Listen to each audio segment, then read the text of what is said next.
Hello, everybody. Happy Thursday. This is your host, Dr. Leland from Level Up Academy, and welcome to our E360 TV. Thank you guys so much for watching our TV show. Every single month, we increase almost 200,000 minutes last month. I'm sorry, in June, not July, because July's stats hasn't come out. And for all of those of you who are watching replay on the TV, especially I've seen a lot on the Amazon and the web and also the Roku channel. Thank you guys so much all over the world. I appreciate you. My team and I appreciate you. Today, our guest, our king of the day, is Dr. Antonio Johnson. He has been, I've known him a little bit here. We took a little break when I used to be the dean of another university that I work for. And I hired Dr. Johnson not only from his experience, but character is everything to me. Remember when I told you I hire for character, right? Everybody who has a PhD or a DBA comes in and wants to get hired as an adjunct faculty. Amazing experiences, most of these individuals. What I do for an interview when I look for is character because I have to work with people, right? I have to work with them. So if they're already a slight of hint of a little bit of an attitude or anything to that extent, that's going to be hard to work with, right? And you want somebody who's willing and able to collaborate with you on projects. I love a lot of talented people. I've met so many talented people, but some of them just have that chip on your shoulder kind of attitude. I cannot work with those people because I don't have time for mama drama. I don't know about you, but we need to be productive. We don't compete, we collaborate. We complete tasks together. And I always say, go where you are celebrated, not just tolerated. So if you feel there's like, there's a him and ha on things that you do, you know you're not celebrated there, right? You're tolerated because what? They want something out of you. You want something out of them too. It's called pay, but you have a choice to get somewhere else, right? So that is what we're going to talk about today. We're going to talk a lot about Dr. Johnson today for sure. It is his day, so I'm elevating Dr. Johnson. First things first. Guys, yesterday was the last day to be in our author's call for Rebel with a Cause, right? And I cannot wait for the amazing people. If you have any questions, it's not too late yet. We actually have our meeting in 2 days. Saturday is our first Zoom. Let me know if you change your mind or you change your heart. Remember, even if you're not in the anthology, keep writing your story. You never know when it's your turn, right? But here's another thing I want you to take a look at if you're in the fence or on the fence. Doesn't matter if it's my anthology or somebody else's anthology. We all expire. We all exit in this world. There's nothing can stop that. No one can stop. Not even amount of money, assets, whatever you have can stop from expiring. We all are. But your story, your amazing journey will die with you. In order for you to make an impact and legacy in this world, you need to leave something behind, a little piece of you. Back in the days, we don't have the ability to do this because there was no technology. So stories are passed on from generations to generations. The ones who are fortunate enough to be published took a lot of money and a lot of convincing to people to be published then, right? But now I'm bringing it to you guys. I'm bringing it to the masses to be able to tell your story for your great great grandkids, and also for the great great grand people that are going to live beyond us, right? Tell them a little piece. I don't know if you guys are Christians. I'm definitely a sinner, but I am a Christian. And so when I'm down and I'm feeling low, I go to the Bible and I said, okay, my interpretation of this is this, right? Imagine if your book, I'm not comparing it to a Bible, but if your book is someone else's guide for survival, you'll never know. How would you know? We won't know. Sometimes we get feedback now, but just imagine you're helping someone through books. People look for knowledge always. We're curious beings, right? So this is your chance. The big difference with most anthologies, competition, whatever you want to call it out there, is that A, we've been doing this for a while. Secondly, we have an in house marketing. You'll never go amplified as much as in here. Actually, as a matter of fact, I think I've decided I would probably more likely put a press releases on all of my co authors in this one so they can be known for the world. We're talking all 100 plus televisions, syndicated major distribution channels, because I want to help, right? So that is what we're going. And I also want to mention Hounds of Business Community. I belong to HOB, and I want you guys, if you are on HOB, I want you to apply for ambassadorship. We just need 3 months of your time just to see and collaborate how we can even do bigger collaborations, right?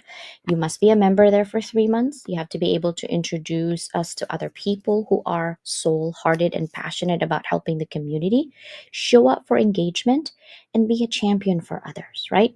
I see a lot of consistent HOB community members in our live. I see you. Don't think I'm not taking notes. I am, right?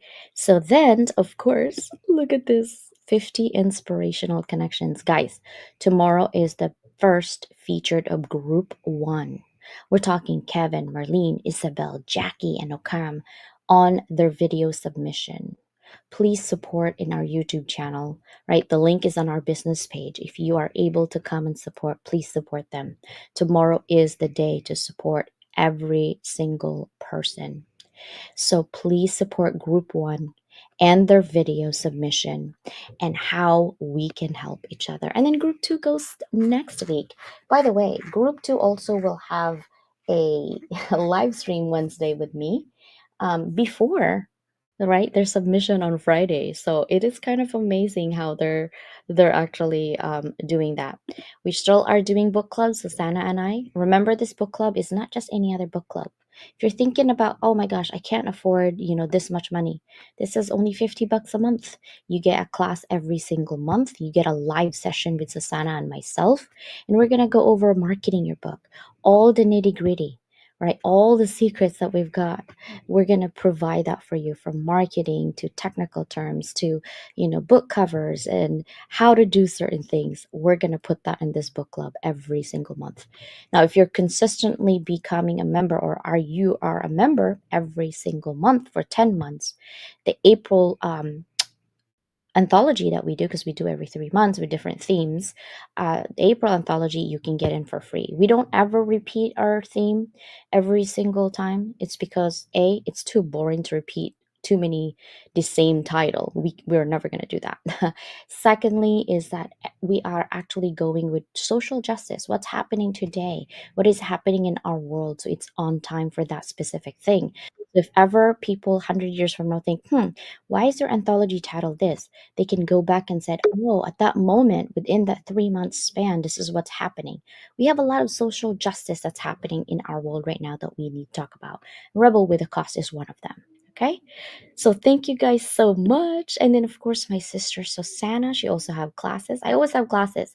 By the way, for those of you who are not able to do Rebel with a Cause book, I'm creating a journal. It's gonna come out next week. You can buy it on Amazon. Once I have it all going, I will put it in there. I also created a bunch of swags for Rebel with a Cause, and my swags is coming next week. I'm so excited. And then I also will be looking for a nonprofit to provide part of the sales of the book to give back to the community as well on the sales of the book. And then, of course, Susanna is my business partner in crime. So that is where we're at. Remember this book, Beyond Boundaries? It's on Amazon, it's on Barnes and Nobles, it's on major distribution channels, right? And I am waiting for my report. I cannot wait. I think it comes out in September. And I want to see if I finish up my Madagascar forest, because I'm dedicating part of the cells for this Madagascar forest in Madagascar, right? For all 27 authors. And this is what we did, is we're, you see that little thing in Africa right there in Madagascar? We're going to have a forest under Level Up Academy, all the co-authors of Beyond Boundaries. So thank you guys so much. Ta-da! Happy Thursday, everybody. Are you guys ready? Are you guys ready to meet Dr. Johnson? I hope you are, because I'm bringing him in and we're going to talk about who is Dr. Johnson. Are you guys ready? Dr. Johnson! Hi, how you doing? Good. How are you? I am great. As you can see, I'm just constantly moving around. Is this a great picture? I can kind of turn it around so it could look a little better in regards to the formatting that we're trying to do. No, you're good. Hey, this is as authentic as we can get them. The most important thing is you're here today. Thank you so much for being here. Thank And you.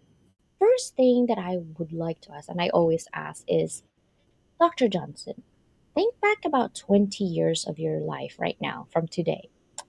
And what are some of the biggest timeline that you have in your life that got you here where you are today? Well, looking from 2024 to 2004, we really, a couple of years from there, we're coming out of the Y2K and kind of thought to myself, well, how would it be if I gave instruction? So that's maybe 3 or 4 years before that kind of started my career in instruction.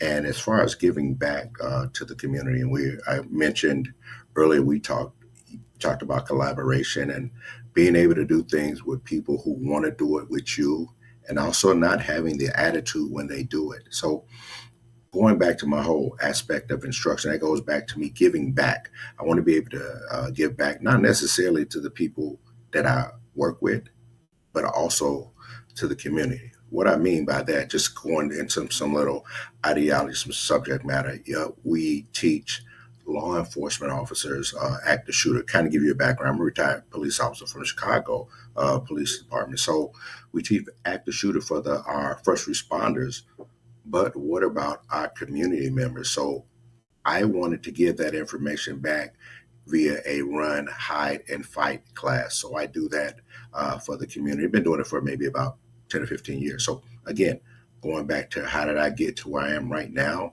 And it has evolved to teaching that class to now teaching risk assessment, critical infrastructure. And you would say, well, Dr. Johnson, how are you doing that? And you have a doctorate in business. Well, my background is in public safety.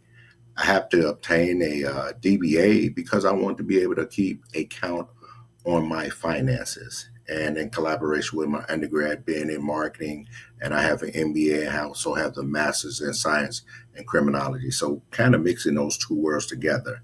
And just recently, a couple of my students, I teach a international law/ethics class for a organization. They come here from all over the world. They said, "Well, Dr. Johnson, how did you get to where you are right now? I want to be where you are." So giving that's a strange kind of funny question how you just asked me, and it parlayed to what one of my students asked me maybe about a week ago. So fast forward to where we are right now. I had a chance to meet you, Dr. Leah, maybe about 2 or 3 years ago, and it was like not your pleasure, it was my pleasure because all of the information that you gave me during the interview process, and I often told you this, that it felt like I had known you for a while.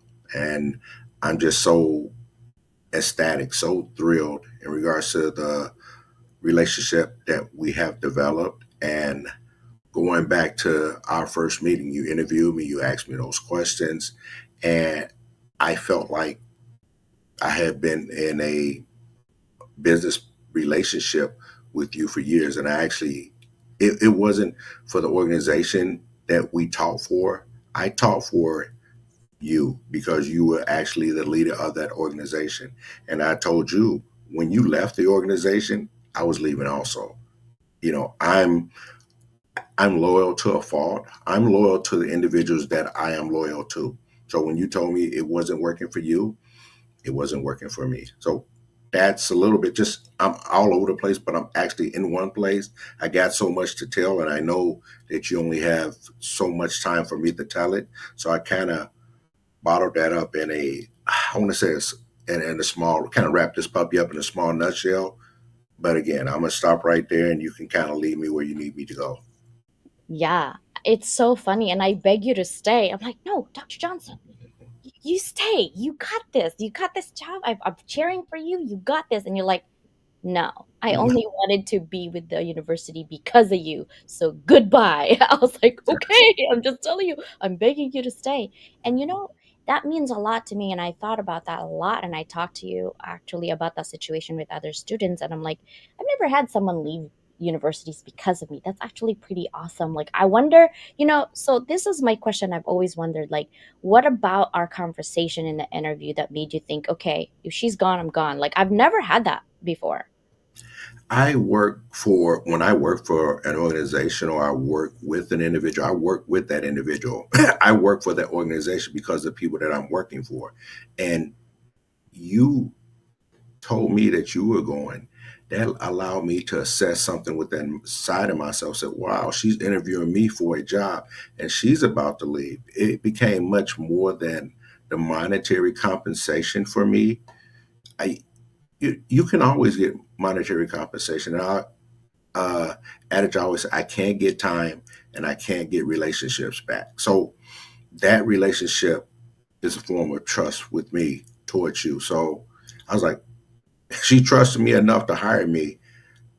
I hope she's trusted me enough to say, hey, I'm going to let this organization go because if it's not good enough for her, it sure isn't good enough for me. Wow, yeah. And I didn't talk crap. I didn't say anything. I just told the So truth. I'm like, "Hey, gotta go. It's not an opportunity." Um, and I started the podcast there, from that university because I wanted to help both my students as a dean and also my faculty, right? Because there was a lot of tension of the changes, the COVID, the everything was so tense. I'm like, "Guys, relax. It's okay. We can figure this out, right?" But sometimes I almost said, like, I was a fool to think that I could change the system, which I can't, but I tried, right? It's not for the lack of trying. It's not for the lack of trying. And I love that. Now, let's talk about you as a police officer, because there's something in that interview that I don't think I've shared with you that resonated with me a lot in terms of your heart and your passion for helping the community. Tell me a little bit about being a police officer and what you did for the community. well, first, I grew up in the inner city of Chicago, Illinois. A number of individuals say, well, why are you going to be a police officer coming from the community? My answer to them, that's what we need, individuals of the same ilk that come from the community to be police officers. And for me, just being able to give back and becoming a police officer to the community, being able to do CAPS meetings where I talk to community members about the crime that are going on in the area and how we can combat that crime and how we create open channels of communication with each other to solve this epidemic. It's not just uh, you would count on law enforcement officers to make a difference. We have to work together, and that goes that word collaboration. We have to be able to collaborate together in regards to decreasing, we won't say eliminate crime, but decreasing our crime to statistics. Because again, we want to be able to feel safe when we're walking down the street. We want to be able to feel safe if we're outside playing. And all too often lately, our kids are not coming outside to play for fear in this city of getting hurt or getting shot. And that's where I wanted to make a difference. And that's why I decided to join the Chicago Police Department. I love that. And when you were talking about the youth, I was telling you, hey, I have two kids, and I love that what you're doing for your community is trying to elevate them, trying to really level them up, and different ways that the youth can be more productive, right, rather than destructive. I think when the youth are, let's see, bored, um, Yes, they do something they shouldn't be doing, and they always think it's funny until it's not, right?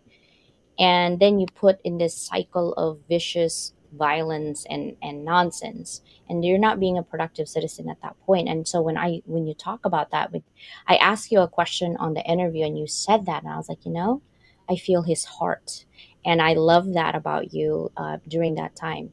Now, you transitioned too, right, from being yes, a faculty and now consulting. Tell us correct. a little bit about that. Well, now I do a consult. I do risk assessments for organizations, hospitals, federal government entities, where I teach risk assessment. We just like you have the DNC that's coming here to the Chicagoland area, but more so on a smaller scale. So, do risk assessment for a hospital. They say, okay, well, is our hospital secure enough to withstand an active shooter incident? So I go around to particular that hospital. I go to the exits, the egress, ingress, and I kind of look at it from a public safety officials aspect. Okay, we need to maybe put a lock where we punch a code in or an ID on this particular door. And maybe we may need to do particular drills maybe once every 6 months for individuals to understand it. If this happens or that's happened, this is where our we put our patients. This is where we want to put our particular healthcare administrators in case an active shooter incident happens, or not even an active shooter, a CBRN.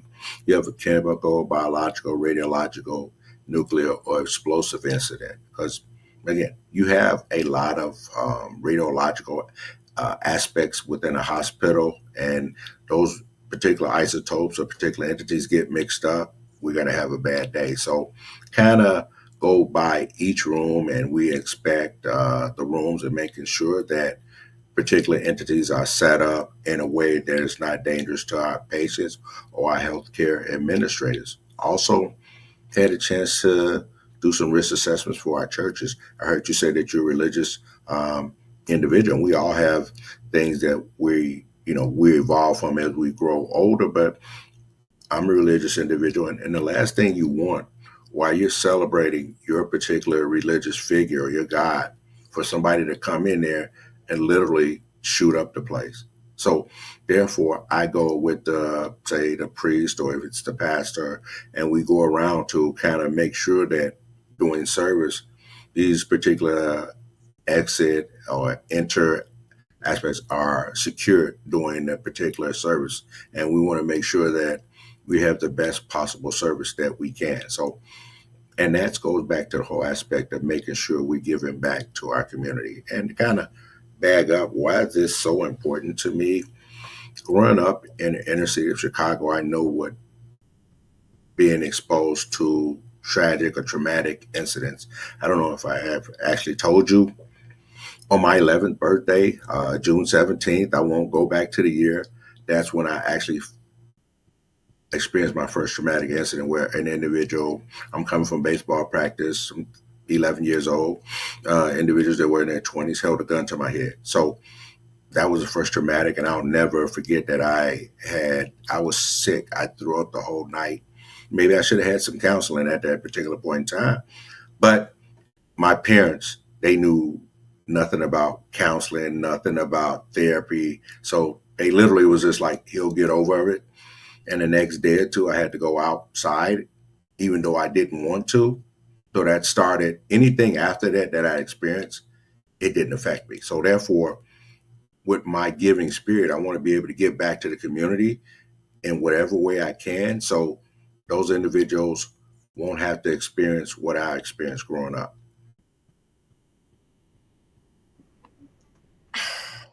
I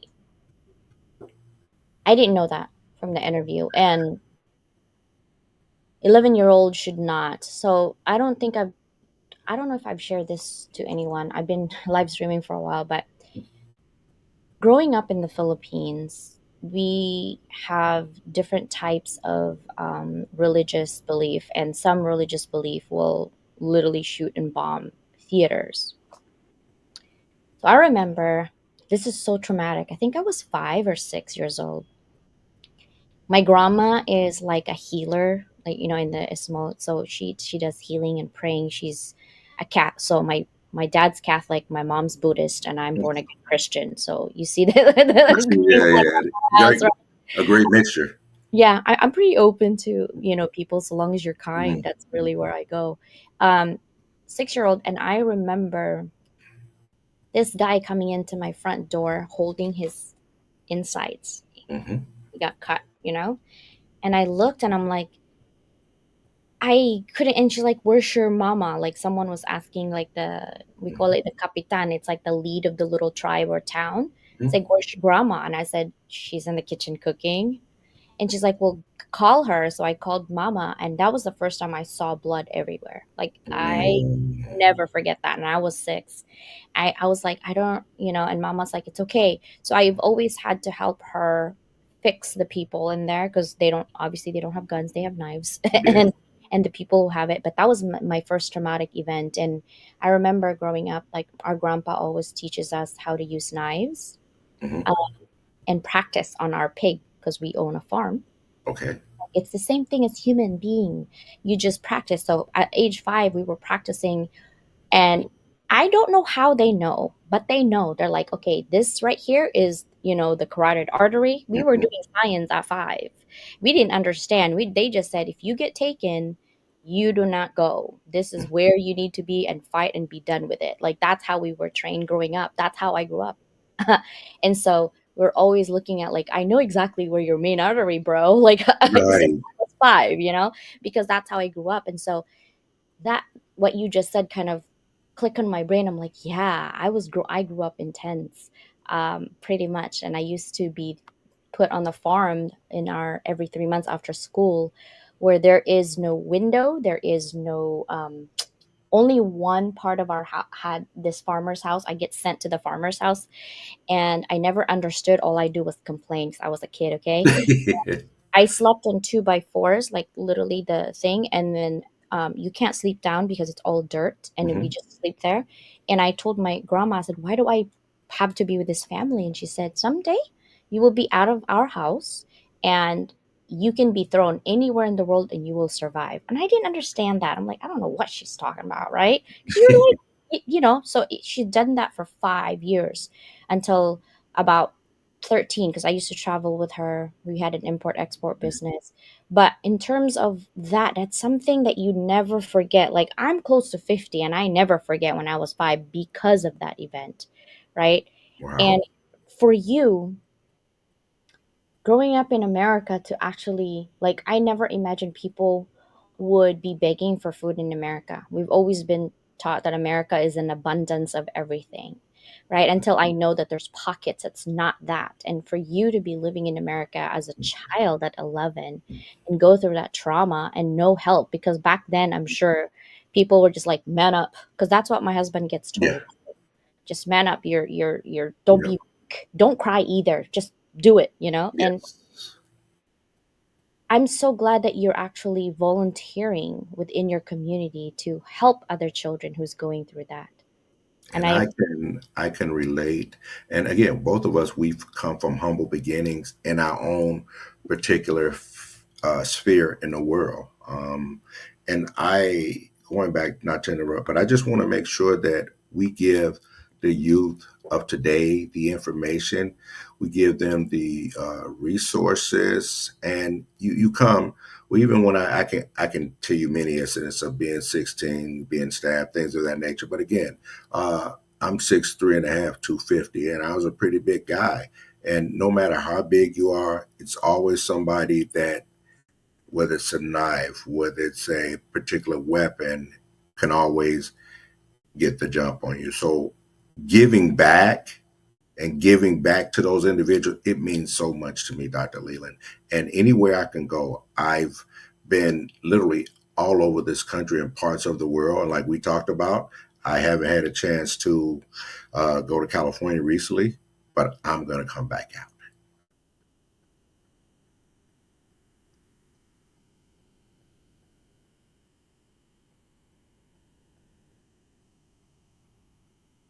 I hope you can hear me. You're on mute. And I was like, "You're 6'3", and my husband is 6'1", and I'm only 5 feet tall." Well, hey, you're literally into. I had a partner who was 5'1", and I was more afraid of her than individuals that were my size or bigger.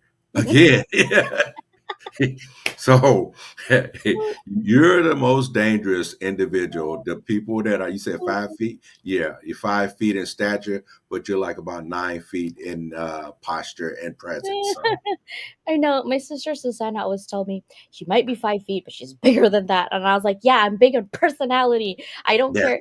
I'm in the airport the first time we met each other, and I'm like, Susanna, and everyone's looking at me. I'm like, I don't care. I don't care if you're looking at me. This is not your moment. It's my moment. Like what? Um, and that's literally me. I'm always loud. Like you could tell. I don't care if it's comic convention or Monster Palooza. If I'm looking for my kid, I'm like, Bella! I literally scream, and people are like, what is wrong with I'm like, I don't care. I use my mouth like even parking lots, People and my daughter's like, Mom, do you know where we park? I'm like, no, but hold on. I push the alarm button. I'm like, oh, just listen for that noise. That's where we're at. She's like, Mom, that's annoying. I'm like, how else do you want me to look for it? I don't remember. wow. Oh my gosh. I'm that person. Hey, a Uh, problem with you created a solution. That's the most That's important right. thing. That's right. I try not to create a problem, but when I do have a problem, I will always try to provide three solutions, right? Because there's nothing annoying than people telling me, here's my problem. I'm like, great. Now what's your solution? Correct. Nothing? Okay, wait, come back and then give me a solution and we'll talk about it, right? Uh, Geez, that's how I always roll. Now, Dr. Johnson, I just recently reconnected with you because I thought of you and your story on the story that you told me during the interview. That's how impactful you are in my mind. And I said, Dr. Johnson, would you like to be in a rebel with a cause? What made you say yes? um, you, Dr. Leland, I know that anything that you do, you're gonna do it with passion, you're gonna do it with effort, and you're gonna do it with energy. And I've always wanted to be associated with individual passion, energy, communication, enthusiasm. All those words fit you, and I want to be a part of that. And your enthusiasm is rubbing off on me. Woo woo. Dr. Johnson, no pressure, but there's over 2,000 people watching us live. No pressure at all. You have me at peace. No pressure. 2270. I'm taking a picture because this is so amazing. This is a great conversation. All right, so let's talk about what we just talked about before this started. Talk about universities, and we need to change that system, right? Yes, So, the reason I actually would leave any organization, not just university, the reason I would leave is two things. If you cross my moral and ethical values, cross, I will not work for you. If you cross my um, non negotiables, meaning like I want to be autonomous, do not micromanage me, like that autonomous, I will not work for you. But also, you had experienced the same experiences as I have. And we need to talk about this because I'm sure universities are watching me. I know because I get feedback sometimes. And also organizations. If we have 5 jobs and we are doing exactly at 100% above average effort for your organization, why do you have the audacity to ask us to only work for you when you don't give us enough money to survive, not even for coffee? Can we Sure. talk about that? The audacity for people to come to you and say you can only work for us. And the reason why, personally, I think that if I'm working in a for and I'm doing a fantastic job, you have a border region or maybe a vice president or human resource come to me and say, "Hey, you only need to work for us." It comes from some form. I hate to say the word of jealousy and envy because they're not able to earn the same. They're not able to put themselves in that particular position. So therefore, it comes down to dollars and cents. They'll keep you making 100,000 while they're making 150,000. So as soon as you're able to parlay your success and your background and your marketability to 200 and 250,000, it's a problem. Mhm. I've experienced this in a number of entities. I can tell you a quick story. I was working for the police department, heading up the training division. I was working in the evening and I had to teach a class in the evening. So I switched my schedule to work during the day. One of the big bosses came in there and he was like, think like, oh, he's teaching. Everybody like, yeah, Dr. Johns, he's teaching here. He's doing that. He's doing this. So he's like starting adding up my monetary consumption. He's like, hey, I hate to come to you like this, but a number of people who you're working with, they're having a problem with your switching your schedule like that. I said, wait a minute. I brought everybody in there that I worked for and I worked with and for, or they worked for me. And I said, do you guys have a problem with me switching my, it's like, that never came across our mind. They said, we don't know where he got that from. Oh, he's like, I was just thinking about them. They's like, you don't need to think about us. We'll let you know. But he was hiding behind them to voice his insecurities about my monetary consumption. Yeah, I quit universities. Listen, I am a recovering people pleaser. That doesn't mean I don't have non negotiables. I'm actually not I'm actually leveling up my words and my mindset. I used to also say balance. I wanted to find balance between work life balance. There's no such thing as balance, guys. It's called harmony. Most of us think about it. Right. You work full time 8 hours a day. Where's the Yes. balance in the family? There's no balance. Okay, you work because you need to pay for whatever bills that you have Yes. accumulated. Now, when you come home, you're tired. You're not going to spend another 8 hours with your family, right? You maybe Right. spending an hour, if that, and then you want to like decompress and maybe do Correct. some scrolling on TikTok or Instagram or whatever social media. But that is not balance. Balance, okay, let me tell you something. This right here, if you go like this and you put in the middle 50-50, that's balance. Yes. Your life as an individual is this. Hmm. Always work first and here. That is not balance. It will never be balance. Okay? Yeah. But what you need to look for is harmony, just like yin and yang, right? There's always going to be bads and goods. You're going to accept that, move on and accept it. But what you need to find is happiness and joy in whatever you're doing. That is harmonizing, and I will buy peace if I could buy peace, right? Yes. Literally, right? Correct. Yeah. So, how do we actually make a move on movement, I should say, on finding greed and for the people to kind of harmonize those things so we can find peace? If you're in organizations out there and you have really amazing people like Dr. Johnson, and I'm gonna claim that Mhm. because I know we're good people and I also know we're amazing worker, like amazing, right? You don't even have to ask us, give us a problem and we'll give you a ton of solution. But if you have the audacity to tell us you cannot work anywhere else or have your own business because you only work for us, how dare you? That's what I'm going to say. What about you, Dr. Johnson? I totally, I 100% agree with that because we're investing in the company. So why can't you or the organization invest in your talent? Talent is the key. And that's why we're here right now on Level Up. We're investing in ourselves to give out the knowledge, give out the resources, and give out the word of how you can invest in yourself. Hmm. And here's what I'm going to tell you too. Make sure that if you are an individual leading, right? We're talking about leadership here. Leading and empowering your people is to ask your people. Don't tell your people, Yeah, ask them, what do you want and what do you need? Needs and wants are two different things, okay? Just saying. Just saying, right? I agree. Yeah. Dr. Johnson, what are your strategy in terms of leadership? Because you're leading a lot of teams, especially the youth. And if someone out there wants to lead the youth, they have a passion for helping the future children, the future CEOs of our organizations. What are some of your strategy to help them lead the youth? First and foremost, establish your objectives. What objectives do you want to accomplish? Because without the objectives, without a plan in place, how can you implement it, or how can you be able to extract the information you need to extract from the youth of today? And then from your objectives, now you have to have a strategy.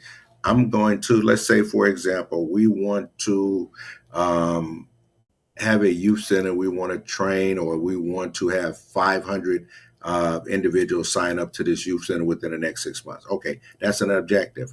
Now, what strategy are we going to imply to bring those individuals to implement, rather, those individuals to come into that youth center to actually sign up, and not from there? Now, how we're going to implement those strategies that we just talked about?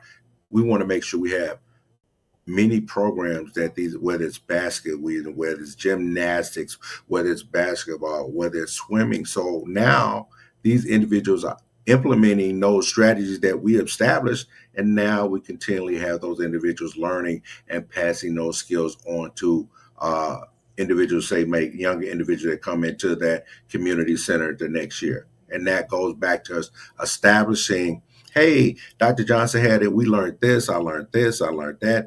They said that when we first came there, we was going to learn how to swim. Within 12 weeks, I learned how to swim. And from there, I was able to teach somebody else to swim. That's how we invest in our youth. Sorry, I keep muting myself because I have a snoring English bulldog next to me. She's my footstool right now, but she loves being with her mom here. But I love that because there are so many. Okay, here's another thing that I've seen communities too is that everybody always needs a budget to move things around. What I have noticed is that you can actually start something out of volunteers if they know what the costs are, right? Correct. And people who says, oh, I can't start this because I need a running budget. You don't need a running budget, you need the time that Yeah. you can volunteer for other people. I've run PTAs before for my kids school. I've run volunteers my entire kids school. I was very active when my kids were young, because I wanted to see who they're hanging out with, who are the parents in there, and I always advocate for my child with their teacher, right? And I Right. said, if my kids do everything and anything wrong, you tell me, Yeah. because we're partners in this. And I told my kids, listen, you do not start a fight, you finish it. I don't Yeah. care who bullies. If they bully you, you need to stop that. And if you go to the principal's office, have them call me. I will be happy to be there. But I will talk to the parents too, Right. because it starts from the home. We're not dealing with nonsense right now. We need to be adult and we need to be kind. But I never want my kids to be pushed around. And even then, with that conversation, my oldest was bullied in her school, at a Christian school, actually. Wow. Hmm. And it's that saying that you said, charity begins at home and it spreads itself abroad. So if you create the whole aspect of being a respectful within the home, when you go out, you're going to get that same respect to those other individuals. And I agree with what you're saying. As a community, we have to raise the families together. That's how it was when I was growing up. And it seems like we've gotten away from there, where individuals be like, hey, my kid won't do that. Like you were saying, your child was, being bullied. And that parent about like, oh no, you know your kids and you should be able to address your kids.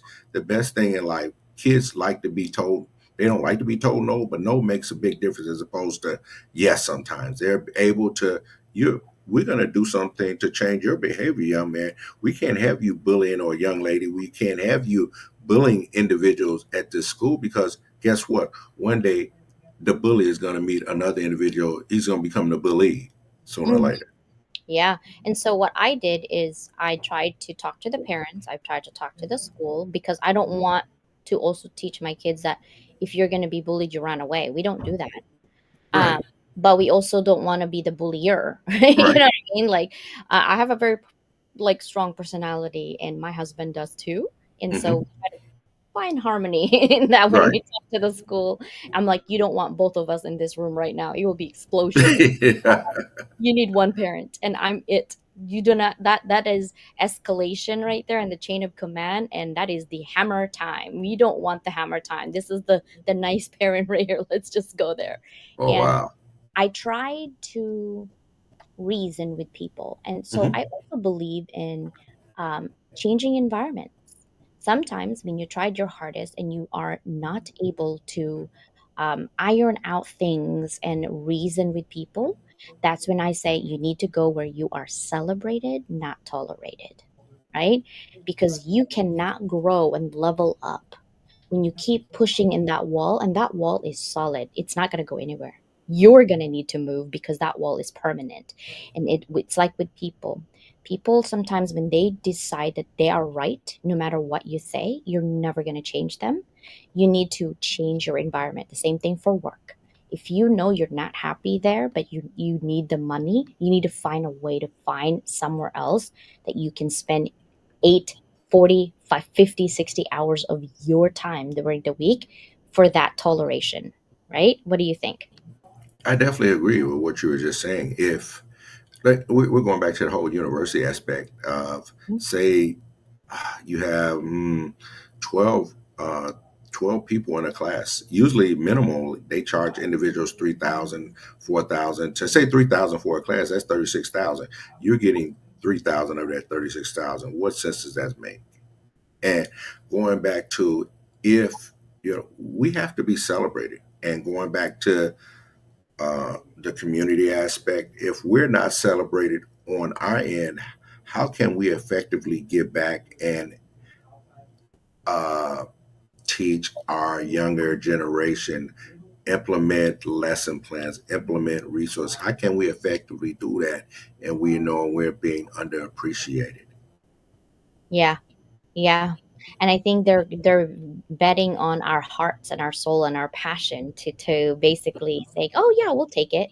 As long as people are taking it and tolerating it, it's going to continue and perpetuate itself because that's how it works, right? And Yes, unfortunately, it seems like money is the currency for toleration. Money is the currency for toleration, and it's really unfortunate, right? So that's why it's like, okay, it's really, you need to really sit down and think, okay, how can we make our own selves happy? And by making choices of organizations to change, right? Stop being so greedy. You don't really need a $30,000 refrigerator. You can buy a 3,000 one, and that already is really expensive. But really, think about the people who can barely put themselves on vacation with their kids, and they are work, don't say that they're not working hard. They are working yeah, triple jobs and still can't afford it, right? It's really crazy how people think that it's okay to take so much out of you and then not pay you for the skills worth that you're putting in, right? I definitely agree. I come from, like we come from humble beginnings, and we were talking about buying that refrigerator. I think the worst purchase that you can buy, invest in, is a new car. So for the last 20 years, any car that I get is a certified pre-owned. And if I can get to and from, that satisfies me.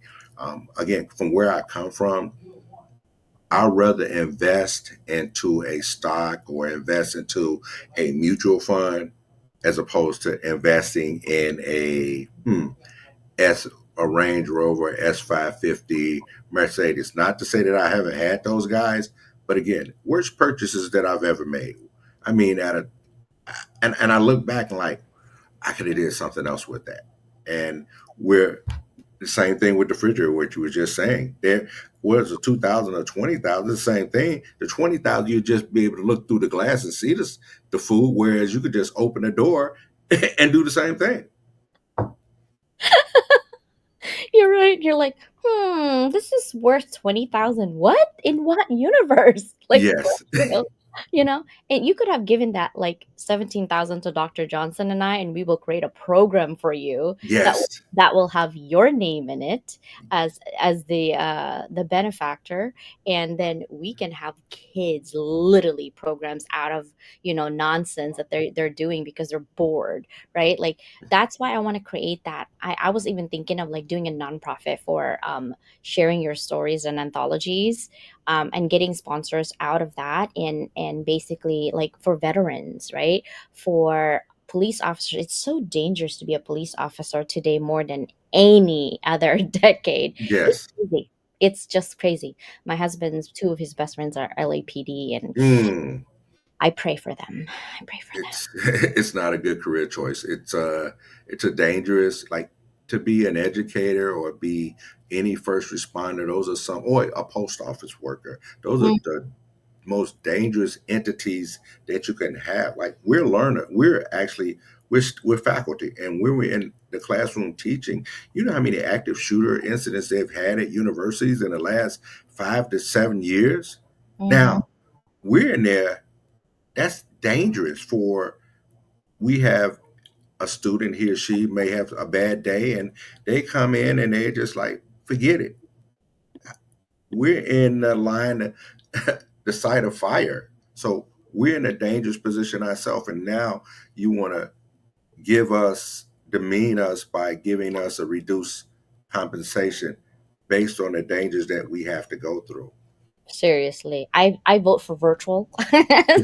So that's what I've been doing. I was an in-person dean, Mhm. and the traffic. I hate traffic. I hate Mhm.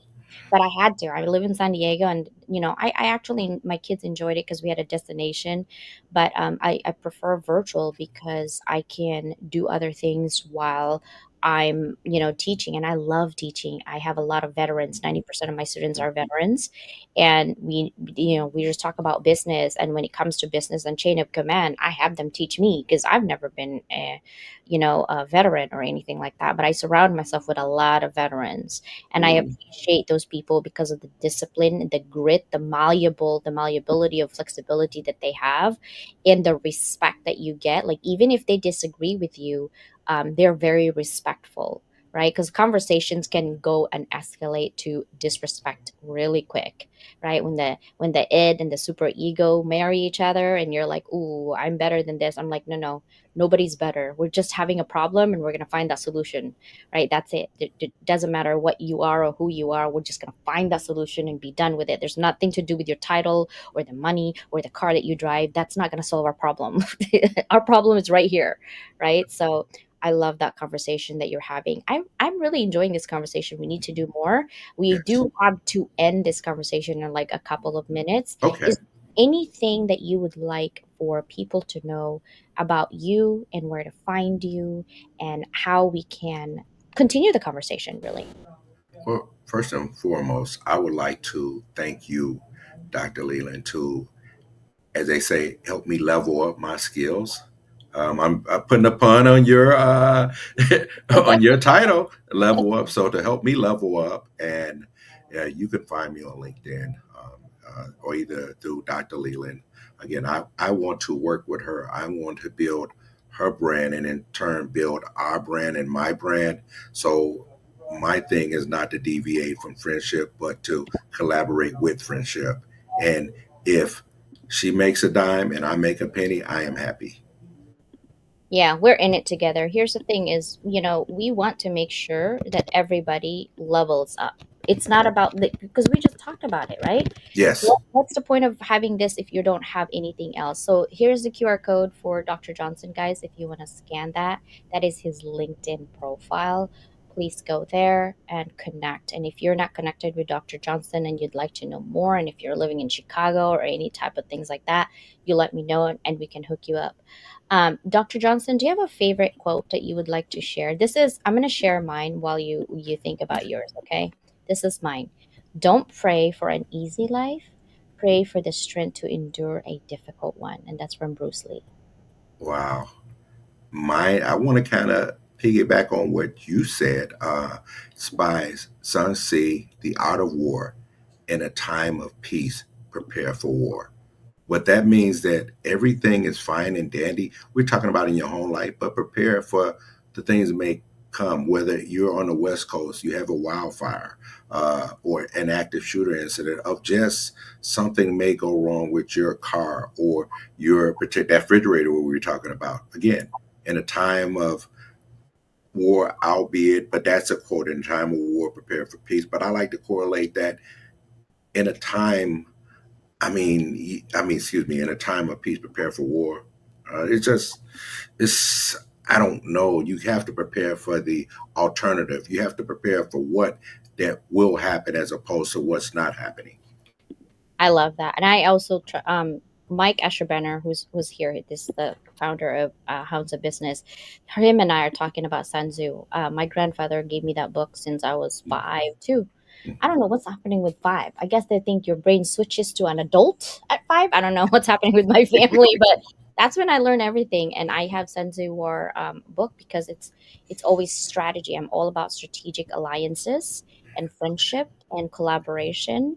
And for all of those people I posted today, there's actually five to avoid if you guys want to check that out. The complainer, the abuser, the user, all of that. We have some of those. We gotta let it go. Even if they're our best friends, you gotta let it go because that's the only way you can find peace and happiness. And sometimes, like I switch the quote back and forth depending on what I trying to accomplish. Because sometimes, you know how everything could be going on. You could have the wildfires, you could have everything, but then you have to prepare for that eventual peace. As opposed to when things are going well, you know that it's only a matter of time that some issues will happen. Like you and your husband, you could be just like having a great weekend. Everything could be going good for a month. Guess what? Something happens. And you're Mhm. like, I know it was just too good to be true. I knew it was just too good to be true. But then you have to be able to, my favorite word, you have to be able to pivot. Mhm. And if you're able to pivot, I think this life will be a good life. Yeah. Just accept the inevitable and also accept change because that's always constant. Taxes and change Yes. and going old. That's the apparently that's what's going on right now. Well, thank you so much for this conversation, Dr. Johnson, and hope to see you again on E360 TV network. Thank you. And hopefully we can continue the conversation at a later date. Bye, everybody. Thank you so much for being here. We appreciate you. See ya.